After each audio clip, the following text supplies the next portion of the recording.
చలికాలంలో కమలాలు వస్తాయి. చలికాలం లేనప్పుడు ఇతర కాలాల్లో బత్తాయిలు వస్తాయి. రసాన్నిచ్చే పుల్లటి పళ్ళల్లో కమల, బత్తాయి రెండు అతి ముఖ్యమైనవి.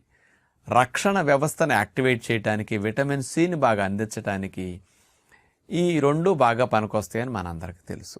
ఈ కమలాలు, బత్తాయిల్ని తీసుకుంటే, బత్తాయిలో 100 గ్రాములు తీసుకుంటే ఆ లోపల తినే ముత్యాలు ఏవైతే ఉంటాయి సుమారుగా 40-42 క్యాలరీలు ఉంటాయి. కమలాలు తీసుకుంటే 48 క్యాలరీలు ఉంటాయి 100 గ్రాములు. షుగర్ పేషెంట్స్ కానీ, కొలెస్ట్రాల్, మాకు షుగర్ ఉందండి తీసుకుంటే షుగర్ పెరగదనొచ్చు. ఈ కమలాలో ఉన్న షుగర్స్ అటండి బ్లడ్లోకి త్వరగా చేరవట, స్లోగా చేరతాయట. షుగర్ కమలా వల్ల త్వరగా పెరగదని సైంటిఫిక్గా నిరూపించారు. మళ్ళీ ఈ బెనిఫిట్ కూడా ఉంది. ఇలాంటివి షుగర్ పేషెంట్స్ అయితే కమలాల్ని